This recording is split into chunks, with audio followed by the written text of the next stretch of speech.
Ya, jóvenes, les explicaba entonces que el concepto principal de función siempre nosotros lo vamos a ver, al igual que en matemáticas, como una caja negra donde nosotros vamos a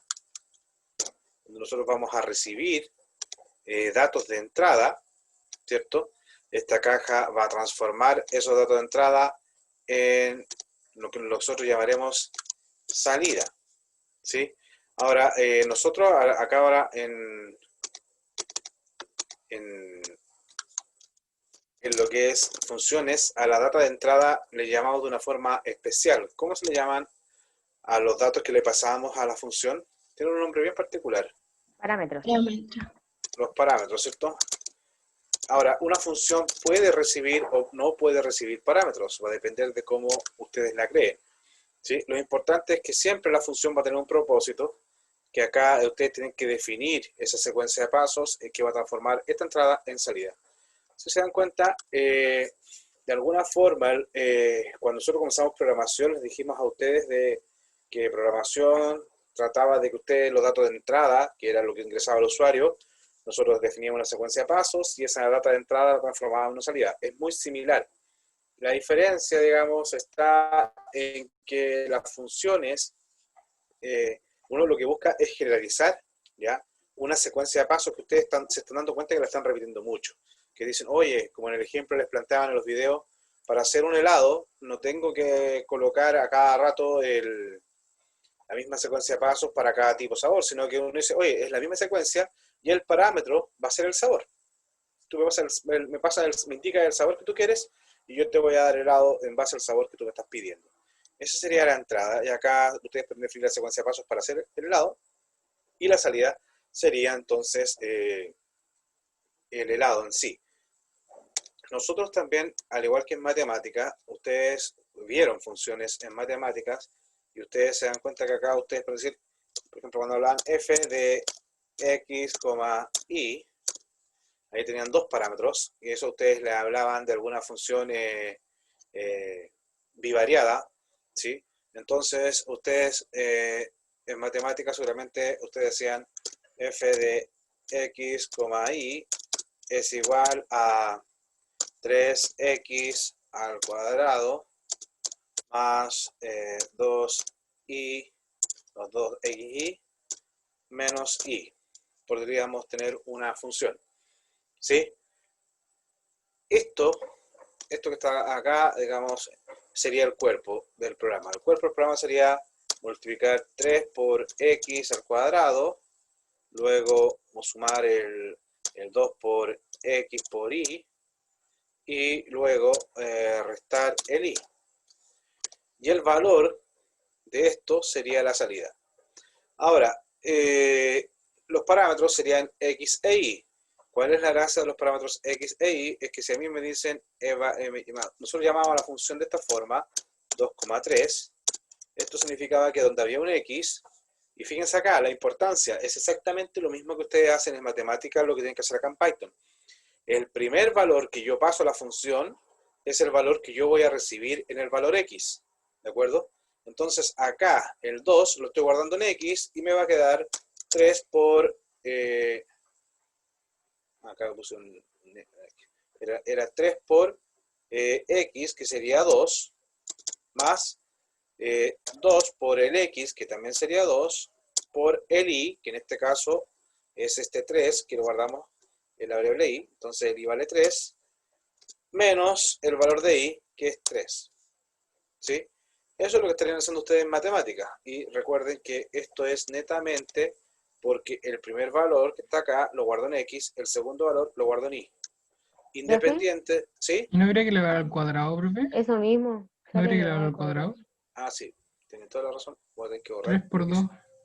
sí, se me quedó al cuadrado. Voy a editar, déjenme borrar. Entonces vamos a colocar acá. F de 2,3, ¿cierto? Sería igual a 3 por el x, que es 2, ¿cierto? Elevado al cuadrado, que era lo que me había faltado, más 2 por el x, que vale 2, por el y, que vale 3, menos el y, que vale 3. Ahí sí, ¿de acuerdo? Esa sería la función. Pero lo que yo quería dejar en claro acá, muchachos, que ustedes tienen que darse cuenta que este primer valor da lo mismo como se llame, porque aquí, esto es lo que quiero que entiendan ustedes cuando llaman a una función. Ustedes están pasando un valor. Lo que pasa es que ahora, como estamos trabajando un programa, a lo mejor este valor va a representar una variable. Y no quiere decir que si esta variable se llama, también afuera, se llama X, aquí me quiero referir lo siguiente, mejor, para explicar. ¿Qué pasa si yo tuviera un programa de esta forma? Si yo dijera f de, no, primero declarar x es igual a 3, después declarar que y es igual a 2, y después yo digo f de y, x. Si yo hago eso, muchachos, ¿ya? Si yo hago eso, yo en realidad lo que tengo que tener en claro es que acá técnicamente yo voy a llamar a la función de esta forma. Va a ser mi f. ¿Cuánto vale i? El i vale 2. ¿Cuánto vale x? El x vale 3. Entonces estaría llevando la función f de 2,3. ¿Ya? Este primer valor 2 yo lo estaría guardando en la variable x. Y el valor 3 lo estaría guardando en la variable y. Es por orden, muchachos, no es por el nombre de las variables lo que les quiero representar acá, porque ustedes cuando hagan programas seguramente van a tener variables y van a llamar a la función con las variables. Pero técnicamente ustedes tienen que ir a buscar el valor de la variable y en este mismo orden, el primer valor que yo paso lo recibe el primer valor de la función. El segundo valor que yo paso lo recibe el valor. Eso es súper importante que entiendan, ¿sí?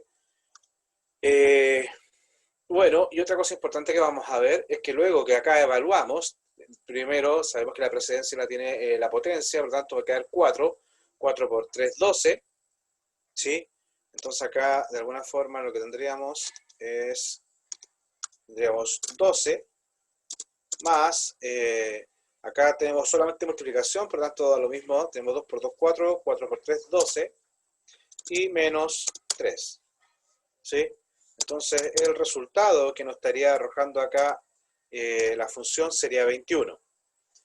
Ya, aquí para que la función me devuelva el valor y yo lo pueda almacenar en esta variable, en esta f2 de 3, yo tengo que tener acá en Python la palabra reservada return, ¿sí?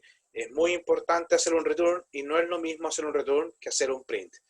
Técnicamente si ustedes hacen una función y colocan un print, me van a decir, profe, funciona. Evidentemente sí va a funcionar, pero no se va a cometer el objetivo de una función, porque el objetivo es que yo le llame, lo mande a hacer algo y después me entregue el trabajo, ¿de acuerdo? Me va a entregar lo que haya hecho. Si yo coloco un print, es como decir, anda a hacer un trabajo y muéstrame el trabajo que hiciste. Pero si después yo ese trabajo lo quiero tomar, lo quiero manipular, con un print no voy a poder manipular, porque me lo estás mostrando solamente, ¿de acuerdo? Eso es a grandes rasgos los temas más relevantes de función y ahora vamos a hacer ejercicios a ver si lograron entender el concepto de función. Veamos acá, tenemos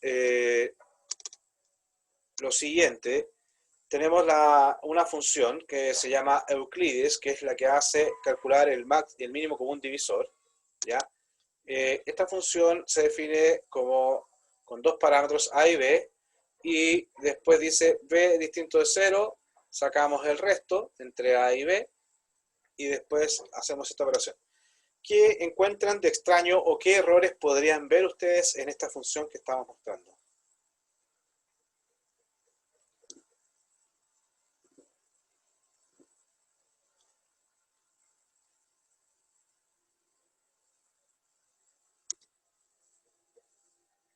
¿Hay algo extraño?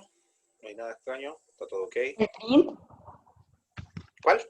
¿El print? Así es, Javiera. Primero, el print estaría mal por lo que hablábamos recién, ¿sí?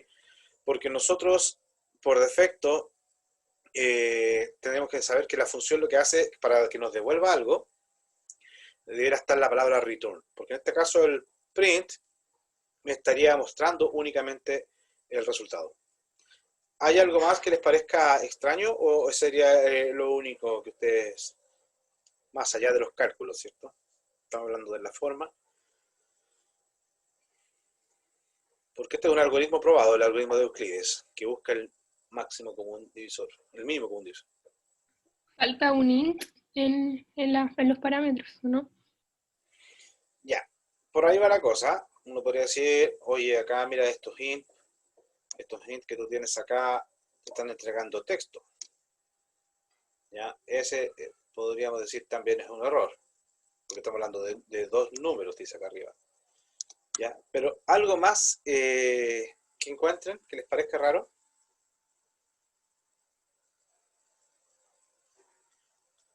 Y al final dice A es igual a B y después B es igual al resto. Sí, están redefiniendo. No, eso estaría bien, muchachos, es parte del algoritmo, pero tú te vas quedando siempre con el más chico, digamos, con el resto. ¿Ya? Eh, Fíjense, si yo llamo a la función Euclides y le paso, por ejemplo, el 44 y le paso el 11, ¿sí? ¿Qué haría la función? ¿Qué encuentran ustedes para que a ver si los puedo ayudar con eso? ¿Ven algo raro o no?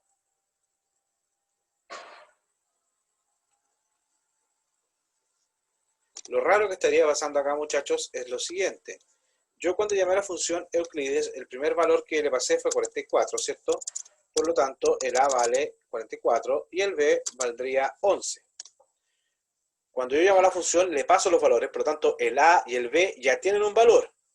Y no debiéramos, dentro de la función, pedir los datos.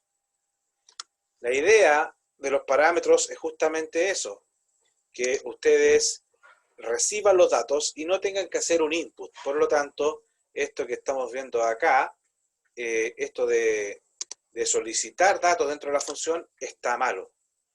Porque fíjense, si yo ya te pasé el 44 y el 11, y tú entras y me dices, ¿cuánto vale A? ¿Cuánto vale B? Y yo le digo, oye, pero si te lo acabo de pasar, ¿para qué me lo vuelves a preguntar? No debieras preguntarme, porque la idea es el concepto de caja negra, digamos. Entonces yo te paso los valores y tú operas con los valores que te estoy pasando. Entonces, esto sería, al hacer un input dentro de una función, sería un mal uso de los parámetros, porque ya yo el valor de A lo tengo cuando llamé a la función y el valor de B también lo tengo cuando llamé a la función. Entonces, recordemos, este es un error recurrente, muchachos, que ustedes llamen a la función y después dentro de la función pidan los datos. La idea es que ustedes no los pidan, porque acá nosotros los vamos a pedir en el programa y después llamamos a la función con los valores que pedimos en el programa. ¿Sí? Esto es para, se me olvidó aclararlo antes, nosotros antiguamente trabajábamos en este es como nuestro archivo .py, ¿ya? Ese rectángulo que tenemos ahí, podríamos haber dicho acá, por ejemplo, program 1.py. Este era nuestro archivo con el que trabajábamos en un principio. Ahora que nosotros estamos creando funciones, lo que estamos haciendo es colocar en la cabecera de esto, estamos colocando de alguna forma cajas negras, ¿sí? Entonces, a estas cajas les vamos a dar nombre. F1 de A, B. Acá abajo voy a estar trabajando con la función F2 de R, P. ¿Ya? Las funciones tienen que estar definidas arriba porque acá abajo vamos a tener, por ejemplo, vamos a hacer A es igual a 2, B es igual a 3.5, R, aquí vamos a hacer, por ejemplo, res va a ser igual a F1 de A, B, ¿ya? Es más, podríamos haber puesto acá X1 y 1, y acá haber llamado con X1 y 1. Y acá podríamos haber dicho, por ejemplo, P es igual a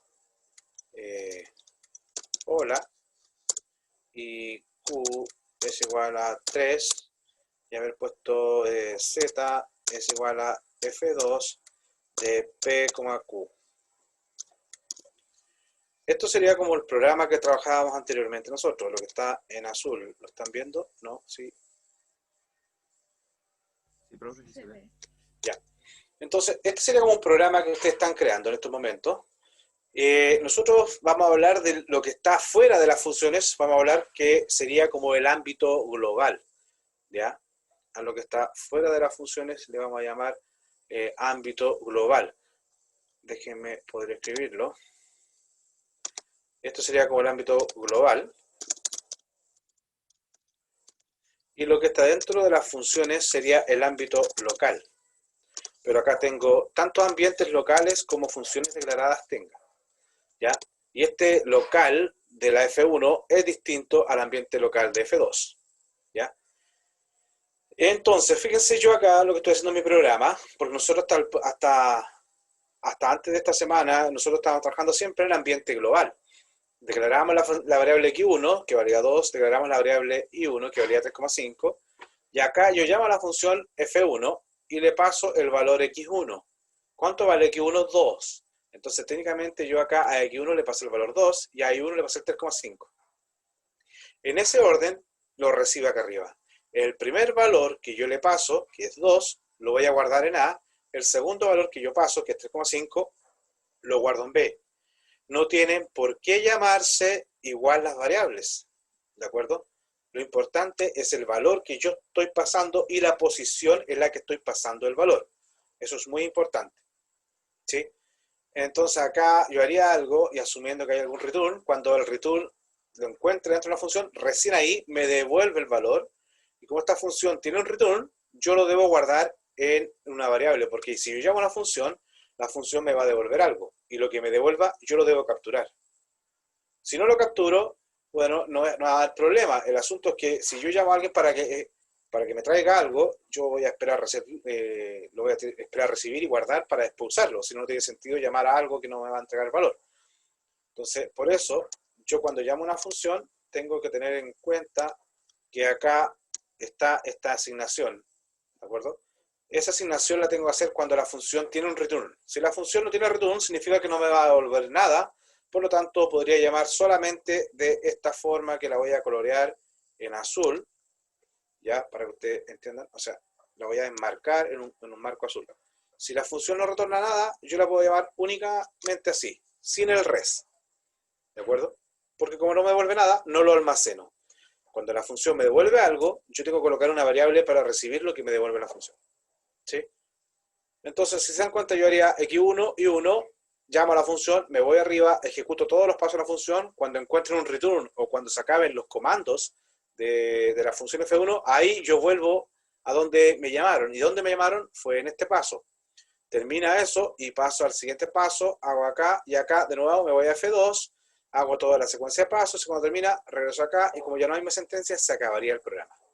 Esa es la lógica de las funciones. Ahora, lo que hablaba del ambiente local, yo puedo tener variables acá, todas las variables que están declaradas dentro de una función son de ámbito local. ¿Qué significa eso? Que solo o que única y exclusivamente las funciones ven esas variables porque son locales. Yo acá, si yo estuviera parado en el programa global, yo no tengo idea cómo se llaman las variables dentro de la función f1 y menos dentro de la función f2, porque ambas son funciones. f1 ve solo las variables que están declaradas dentro de f1. f2 ve solo las variables que están declaradas dentro de f2. Ahora, ¿qué sucede? Cuando yo digo, por ejemplo, hubiese puesto acá dentro de la función f1, y yo hubiera puesto print x1, ¿qué pasa? Como la variable acá en la función, buscamos si es que está declarada la variable x1. Si no está declarada la variable x1 en la función, lo que hace es va al margen global. Y si encuentra el x1, va a buscar el valor de x1 y me lo va a mostrar. Obviamente me va a mostrar el último valor de x1, por si acaso acá hubiesen más interacciones que se hayan realizado. Por eso es importante el ruteo, para que ustedes vayan viendo en qué momento qué valor tiene la variable x1 en ese momento. Pero quiero que les quede claro acá que yo de lo local veo lo global, pero de lo global no veo lo local. ¿Se entiende, no? Local, solo yo. global puede que lo vean lo que está dentro, ¿sí?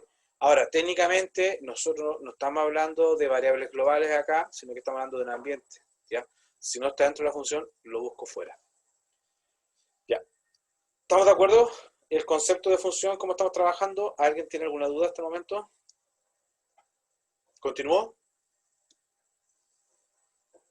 Sí, profe. Ya. Pasamos a la siguiente. Entonces, vamos a borrar el redujo. Y tenemos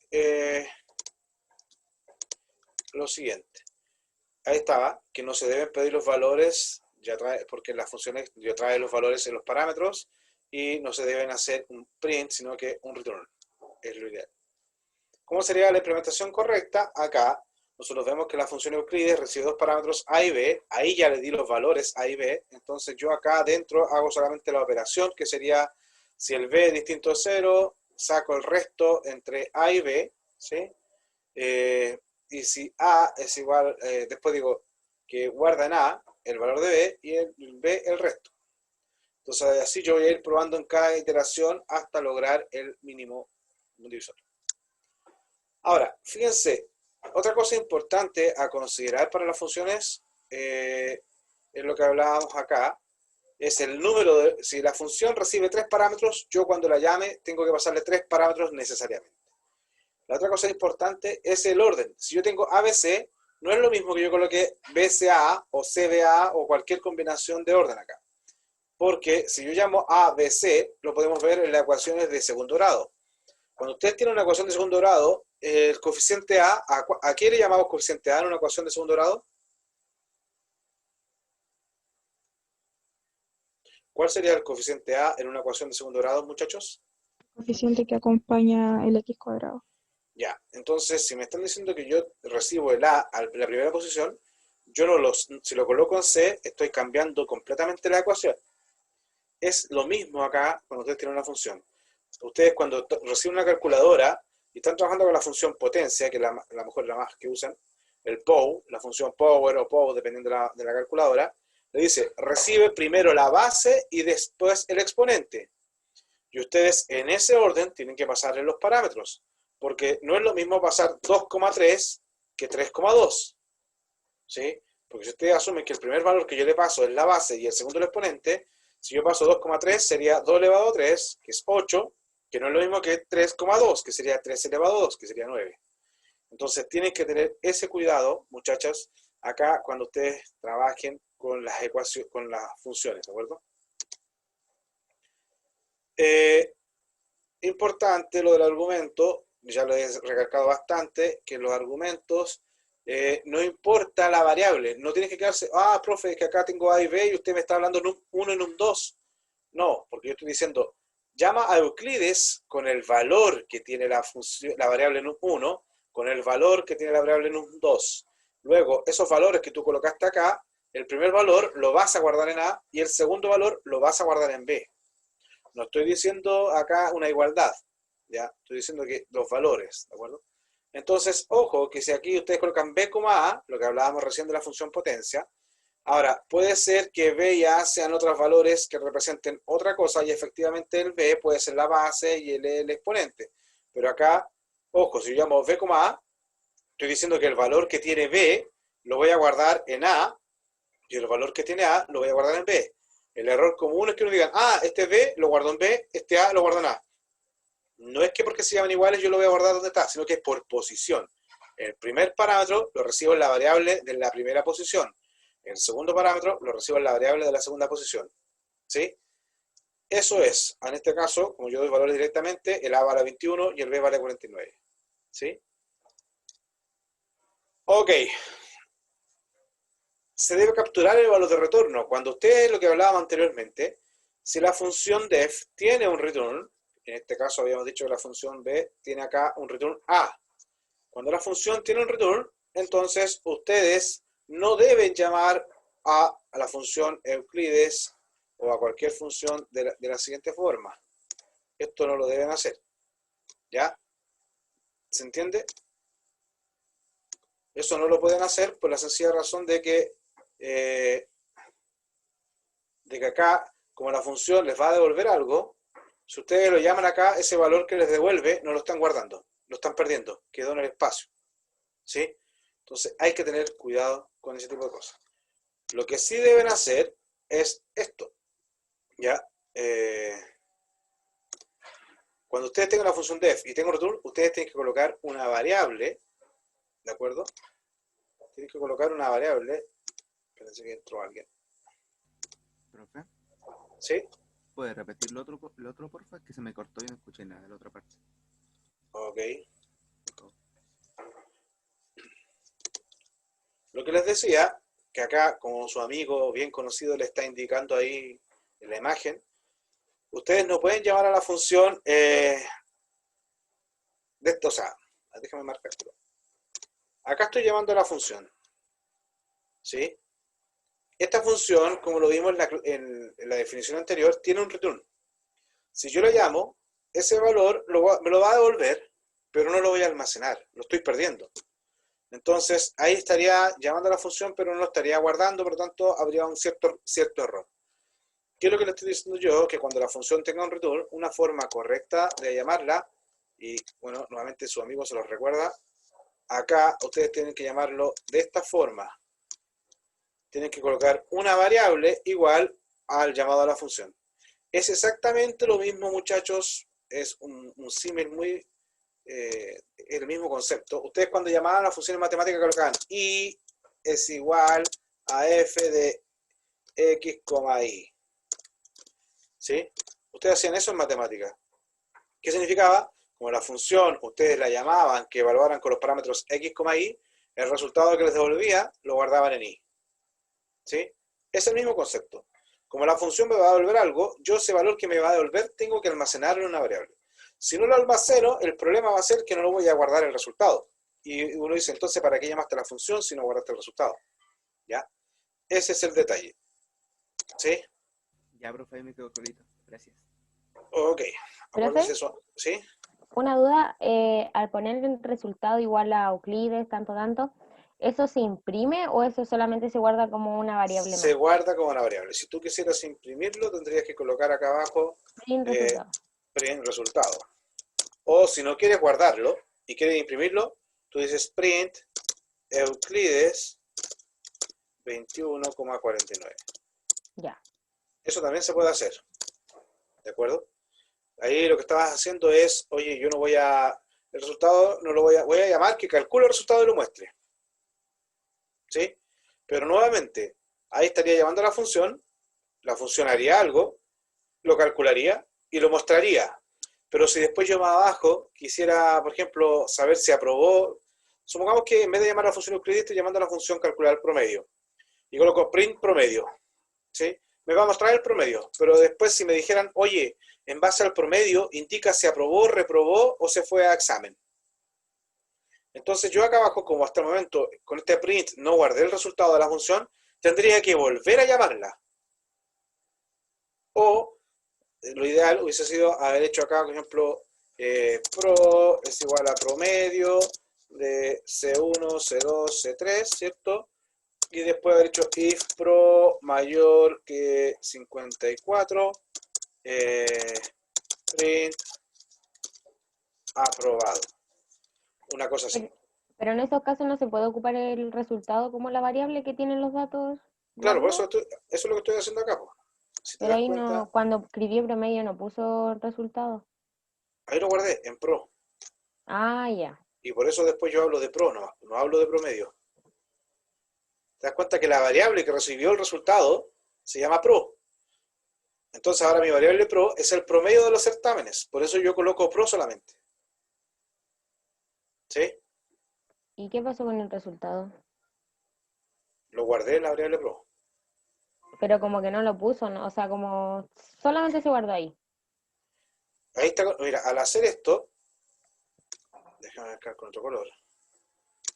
Al hacer pro es igual a promedio, ahí, lo que estoy diciendo es, llamé a la función promedio con el valor de certamen 1, certamen 2, certamen 3. La función promedio calcula con la distinta ponderación que pueden tener los certámenes y el resultado me lo entrega. Ese resultado que me entrega, yo lo estoy guardando en la variable promedio. Por lo tanto, o sea, la variable pro. Entonces, ahora cuando yo hablo de la variable pro, esa variable es el promedio de esos certámenes. Entonces, si el promedio es mayor, si el PRO es mayor que 54, aprobaste. Si no, ¿sí? ¿Se entendió? Sí, profe. Ok. Avanzamos. Fíjense acá el flujo de ejecución es el siguiente. Cuando tengo una función, yo primero hago acá, recuerden que siempre es secuencial. Nosotros partimos siempre, aunque tengamos funciones, y las funciones, como les mostré en el dibujo anterior, están arriba, siempre las funciones tienen que estar arriba, no abajo. Siempre partimos de lo global. Entonces, se va a ejecutar primero esta parte, num1 va a pedir un dato, num2 va a pedir otro dato. Después dice acá, guarda en la variable res el llamado a la función. Aquí llama a la función, entonces de aquí yo me voy al def. Y acá me dice A y B, el A va a tener el valor de num1, el B va a tener el valor de num2. Acá va a decir, mientras B sea distinto de 0, voy a calcular el resto entre A y B, y después voy a borrar el valor de A, dejándolo el B, y voy a borrar el valor de B, dejando el resultado del resto. Vuelvo arriba, si el B vuelve a ser 0, o sea, si el B sigue siendo distinto a 0, vuelvo a hacer el resto entre A y B, y modifico el valor de A, modifico el valor de B. Y así voy a ir modificando los valores hasta que en algún momento el B se transforme en 0. ¿Ya? Y va a retornar A. Ese valor, cuando dice el return A, lo que hace es vuelve donde te llamaron. ¿Y dónde llamaron a Euclides? Acá. Entonces aquí yo colocaría este valor A. Entonces res, de alguna forma, sería el valor de A que me va a dar cuando yo llame a la función con estos parámetros. Entonces después que tengo el valor de A, o sea el valor de res, lo muestra por pantalla. ¿Se entiende? Ahora, más gráfico, acá tenemos lo siguiente. ¿Cuál es la importancia o cuál es el rol que juega la instrucción return? Fíjense acá. Me van a dar un ejemplo con el num12. Como les dije anteriormente, siempre partimos del cuerpo del programa, por lo tanto, la primera sentencia que se ejecuta es el num. Ahí estaría pidiendo un número y lo guarda en num. Después, llame a la función spar con el número que ustedes me ingresaron, que en este caso num es 12. Entonces me voy acá arriba, llego al def y n ahora es 12, porque num era 12. El número que pasaste en num lo guardo en n. Entonces n vale 12. Pregunto, 12 módulo 2 es igual a 0, lo tal es verdadero, por lo tanto ingresa y me retorna true. ¿Dónde retorna true? A donde me llamaron, es decir, ahí donde está la estrellita se estaría devolviendo y ahí el valor que es true lo estoy guardando en res. Y luego el print res me estaría mostrando verdadero. ¿Se entendió? ¿Estamos de acuerdo? Pido el dato, llamo a la función, recibo en la función allá el parámetro del num, veo si el n igual a 0, si el resto es 0, me retorna verdadero. Si hubiese sido otro número impar, hubiésemos pasado al return false, ¿de acuerdo? ¿Sí? Entonces, cuando dice el return, vuelvo a donde me llamaron y ahí después de que termina, hace el res. ¿Sí? Ahora, ¿cuáles son las funcionalidades de la instrucción return? Una es volver a la función, volver a donde la función fue llamada. Por eso acá cuando dice return true, dice, ya, tengo que retornar. Pero ¿a dónde retorno? ¿A dónde te llamaron? ¿Y dónde te llamaron? Acá. Entonces, acá es donde vuelve, a res. ¿Sí? Y lo otro importante es entregar el resultado. Entonces, ¿cuándo termina una función? Una función termina cuando encuentre un return o termina cuando ya no quedan más sentencias que ejecutarse. ¿De acuerdo? Veamos, muchachos, si ustedes entendieron. ¿Quién me puede decir cuál es el resultado de este llamado a la función? Se llama la función mayor con los resultados 1, 3, 2.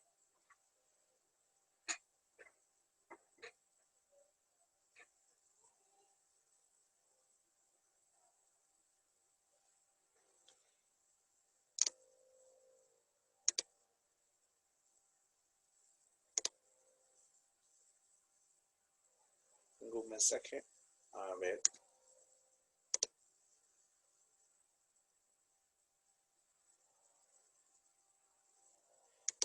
Gabriela nos indica que debiese ser el return B. ¿Están de acuerdo?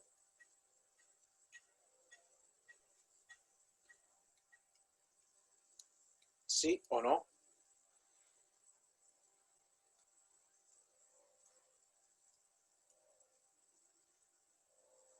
¿Qué opinan los demás? Sebastián Tello, ¿qué opina usted? Que sí, que es return B. ¿Me podría explicar por qué? Porque como el número del medio es mayor, el primer if como que no lo obedece porque no cumple la condición. Y en el if sí, porque el B es mayor que el A y que el C, entonces returna B. Perfecto. Veamos. Cuando yo llamo a la función mayor con 1,3, acá, el primer valor, el A, toma el valor 1, el B va a tomar el valor 3 y el C va a tomar el valor 2, porque en ese orden pasé los valores. El 1 lo guardo en A, el 3 lo guardo en B y el 2 lo guardo en C. Entonces, considerando esos valores de las variables, yo entro a este if y pregunto, ¿1 es mayor o igual a 3? Eso da falso. Y como hay un AND, hasta ahí llego a evaluar, porque falso y cualquier cosa es falso, por el operador AND. Por lo tanto, ya sé que esa condición es falsa. Entonces paso a la siguiente instrucción. Y me dicen, B es mayor o igual a A, B vale 3, ¿es mayor o igual a 1? Verdadero. Después me dicen, B, que es 3, ¿es mayor o igual a 2? Verdadero. Como es verdadero, ingreso al return B, y esto sería lo que retornaría. Por lo tanto, correcto, sería 3. Ahora, ¿qué pasa si me dicen mayor 1, 2, 3? ¿Cuál return es el que se ejecutaría?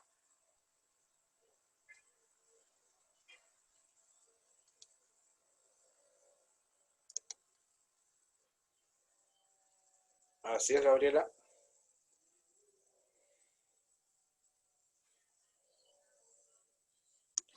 ¿Alguien que quiera participar y indicarme cuál sería el resultado?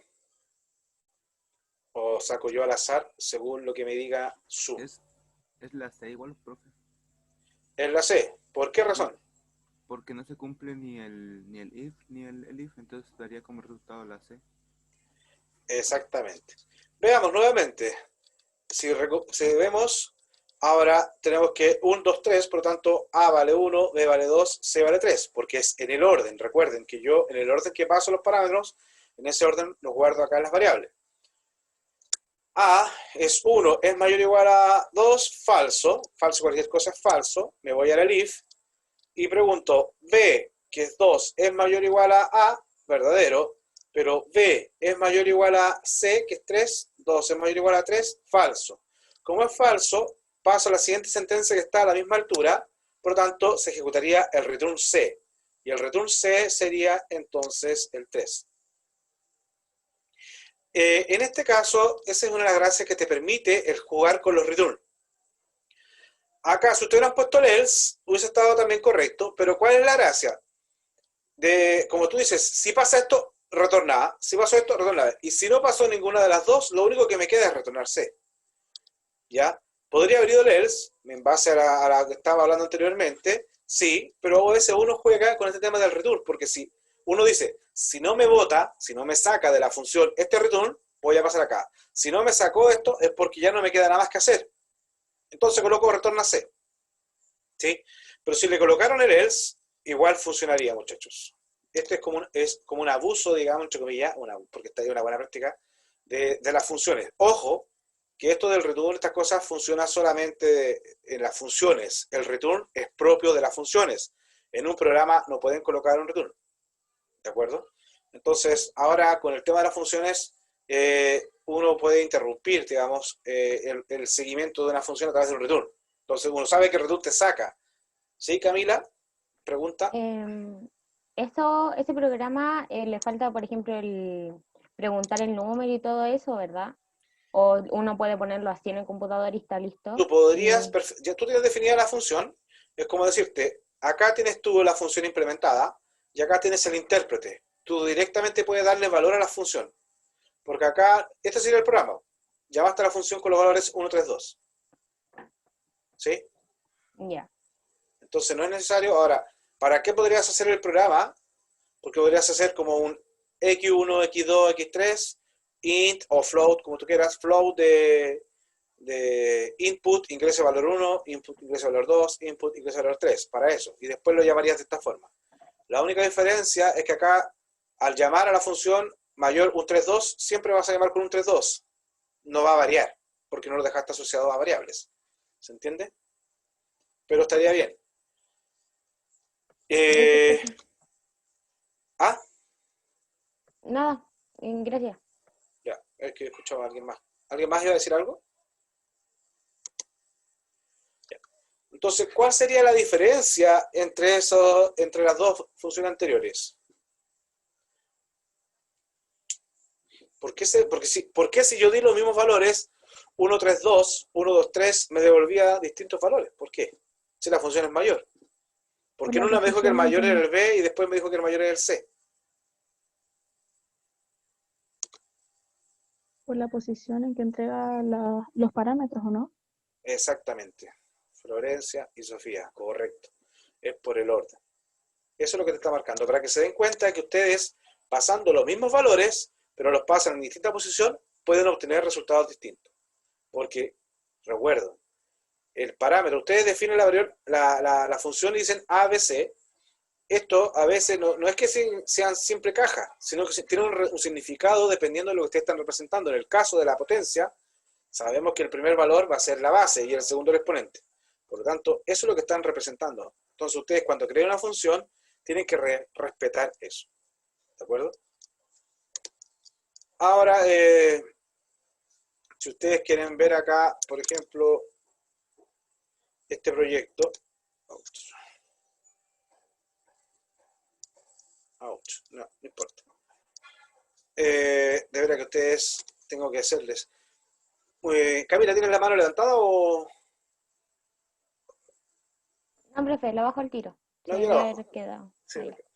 ya, ok muchachos. Entonces, les voy a dar tiempo para que vayan a aula a desarrollar el control y luego regresamos a hacer más ejercicios. ¿Les parece? Son las 12:38. Nos vemos a las 12:55 por acá. O a lo que termine. Yo voy a estar acá. Ya. Entonces, ahí estamos grabando. Y le estaba explicando lo siguiente, que estábamos viendo el ejercicio de los números primos. Y le estaba explicando acá que un número, los divisores son 1 al n. Nos decían que un número primo es aquel que es divisible por 1 y por n. Nada más. ¿Sí? Entonces, ¿para qué coloco esto? Bueno, en un principio, lo voy a explicar esto, después se puede optimizar más, hay una función al respecto.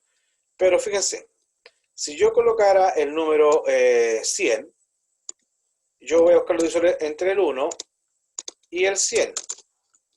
¿Ya? Por lo tanto, lo que uno debería hacer es empezar a probar, porque si yo te dijera, a ver, aquí tengo justamente aquí a Sofía. Sofía, ¿cuáles son los divisores? ¿El 44 es primo? No, ¿Por qué no? porque se puede dividir por el 2, por el 11, por el 4, Ya, por el 22. ok. ¿Cuál fue el proceso mental? Ahora, si te dijera el 169, ¿es primo? Tampoco, ¿Por qué? porque se puede dividir por 13. Por 13, ¿se dan cuenta? ¿Cómo? Ahora, uno más chico, digamos, el 36, ¿es primo? No, tampoco. Ya. ¿Qué es lo que hace uno? ¿Qué hiciste tú para darte cuenta de que era o no era primo? Yo creo que lo primero que hago es como ver si es par, o a veces como si es algún cuadrado, no sé, como que si estoy familiarizada con algunos números, a veces como que salen rápido, pero si no, lo primero es como ver si es par. Y si es par, significa que ya no es primo, excepto el 2. Ok. Entonces, si se dan cuenta ustedes, lo que comienzan a hacer es aprobar. O me imagino, uno empieza a probar. Te dije el 36, uno dice, ¿el 2 dividido el 36? Sí. Ella dijo, lo primero que hay que ver si es par, claro, porque uno prueba al tiro si es divisible por 2. Pero después, si no es divisible por 2, uno empezaría a probar. Es divisible por 3, es divisible por 4, es divisible por 5, y empieza a probar hasta llegar hasta el n-1 generalmente. ¿Sí? ¿De acuerdo? Es más o menos lo que está escribiendo Camila ahí en el chat, ¿cierto? De que ustedes van probando con el 1, o sea, con el 1 no, porque el 1, ya sabemos que el 1 y el n siempre divide a todos los números. Entonces empezamos a probar con los números que están entre medio. Entonces, la gracia de todo esto es que si nosotros pillamos un número acá en medio, ¿ya? ¿Qué significaría? Significaría que hay divisores. Por lo tanto, al haber divisores en ese rango, ya no es primo. Ahora, ¿por qué coloqué n medios? Porque nosotros técnicamente nunca vamos a encontrar divisores desde el n medio hacia arriba. Desde el n medio más 1, ¿ya? ¿Sí? Por eso puse el 100. Si nosotros empezamos a probar el 51 dividido el 100, no. El 52 tampoco. El 53 tampoco. Y así nos vamos a dar cuenta. Entonces, nosotros podemos desechar todos estos, este lado de los divisores. ¿A qué me refiero a desechar? Que técnicamente, cuando pidamos un número, vamos a probar desde el 2 hasta el n medio. En ese rango vamos a probar. Por lo tanto, para hacer esa prueba, nosotros vamos a tener que generar esos números. ¿Ya? Entonces, ahora voy a volver al Python. Entonces, para que entiendan, yo tengo que generar esos números. Entonces voy a colocar acá, por ejemplo, i es igual a 2. Dijimos que no vamos a partir del 1, porque ya sabemos que el 1 y el n lo dividen. Entonces partimos del 2. Mientras el i sea menor o igual, y aquí colocamos n partido 2. Y colocamos n partido 2 parte entera. ¿Sí? Para que si nos da 50, por ejemplo, si teníamos el 101, nos va a dar ahí 50,5, pero dejamos 50. ¿Sí? Mientras el i sea menor o igual que n medios, nosotros vamos a hacer acá si, y acá usamos la función es divisible. ¿Y cuáles serían los parámetros? ¿Y en qué orden debería pasar los parámetros? Desde el 2 ir aumentando. Fíjate arriba, sí, por eso aquí estamos llamando a la función es divisible. ¿Cuáles serían los parámetros que yo tengo que pasarle a la función? ¿La función cuántos parámetros recibe? 2. Ya. ¿En qué orden debería pasar los parámetros? ¿Y cuáles son los N, parámetros que I. le debe pasar? N, I. N, I. Porque n va a ser el número y el i es el con el que estoy probando si el i divide el n. Ya. Si es divisible, fíjense, yo puedo hacer eso. Porque esta función divisible me va a devolver verdadero o me va a devolver falso. Si me devuelve verdadero, ingreso. Si me devuelve falso, no voy a ingresar. ¿Ya? Entonces, si es divisible, yo lo que voy a hacer acá, voy a colocar return false. ¿Por qué? Porque si encuentro un divisible, al tiro el número deja de ser primo. Entonces digo, retorna falso, encontré un divisor. ¿Ya? Y si no, lo que tengo que hacer es aumentar en 1 el i, para que pase al 2, o sea, para que pase al 3, al 4, y cuando llegue al final del while, si llego al final del while y nunca me votó por el return, yo digo acá return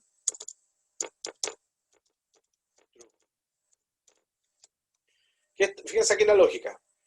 Yo acá voy a estar repitiendo. Si encontré un divisible, me va a sacar porque me va a retornar falso. Si no me sacó, si no me votó antes, yo digo retorno verdadero, porque si llegué hasta este punto, es porque no encontré ningún número que fuera divisible. ¿Se entendió o no se entendió? Sí, profe. ¿Sí? Profe, una duda, Sí. ¿y qué se hace en esos casos cuando no es divisible por 2, pero sí es divisible por 3? Acá fíjate. Por ejemplo, el 15. Va a entrar el 15. El i vale 2. 2 es menor o igual que 15 dividido 2. 15 dividido 2 parte entera es 7. 2 es menor o igual a 7. Verdadero. Llamé a la función divisible 15, 2. Como el 2 no divide el 15, me va a retornar falso. Entonces no entra. Y el i aumenta a 3. Vuelvo arriba. 3 es menor o igual a 7. Verdadero. Y ahora llama a la función es divisible con el 15 y el 3. Entramos acá 15 es divisible por 3, verdadero, entonces me devuelve verdadero. Como me devuelve verdadero, esto es verdadero, y esto como es verdadero, entro al if y me va a retornar falso. Entonces me va a decir que el 15 no es primo porque es divisible por 3. ¿Se entiende o no, Camila? ¿Sí? Y ahí habría que agregar restricciones para el 1 y el 0, por ejemplo. Claramente, tendríamos que agregarla, pero fíjate que a lo mejor uno no debería hacerla acá. Ahí va a depender de cómo esté tu programa. Por ejemplo, ingreso número 1, ingreso número 2, o acá para el división por 0 no se va a producir porque el i lo estás generando tú y parte del 2. Por tanto, el i nunca va a ser 0. Lo que podríamos tener problema acá en el número, por ejemplo, ¿qué pasa si el 2? Fíjate acá. Ingresan el 2. N vale 2. El i vale 2. 2 es menor o igual que 1, porque 2 dividido 2 es 1. 2 es menor o igual a 1. Eso es falso. No ingresamos al while y retornamos inmediatamente true. Por lo tanto, si tú quieres ver acá, voy a comentar esta parte acá. 1, 2, 3, ¿cierto? 1, 2, 3. Voy a copiar esto y lo voy a colocar acá. Ingreso un número. ¿Ya? Y ahora vamos a hacer if es primo y paso el valor x, print x es primo, si no,